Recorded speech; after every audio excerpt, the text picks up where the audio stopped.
Vero nakaranas ng pang-aabuso kay Paul Desiderio. Ang balitang yan, ipuputok ni Sara Acido. Tapos na ang pananahimik. Nagsalita na nga si Agatha Uvero tungkol sa pananakit na ginawa sa kanya ng dating nobyo na si Paul Desiderio.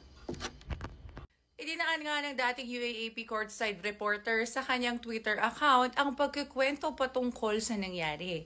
Binanggit rin ito na hindi niya ito ginagawa para lang sa kanyang sarili, kung hindi para rin sa mga kapwa niya babae.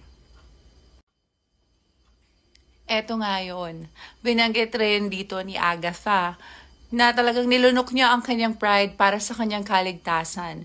Dahil ayaw na niyang pagtakpan ng isang tao dahil lang sa pagmamahal o sa takot niya rito.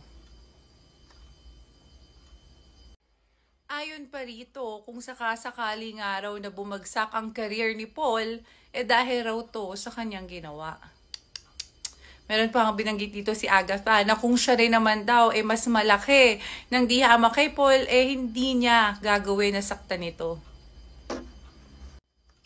Eto na yung detalye ng pananakit ni Paul kay Agatha. Ang malala dito, yung pananakalaan niya at pagtulak sa kanya ni Paul sa pader, sa lamesa, sa kama, nangyari lahat nung 2 months pregnant siya. Grabe, meron pa ditong panununtok, meron paninipa, meron pang kinulong siya.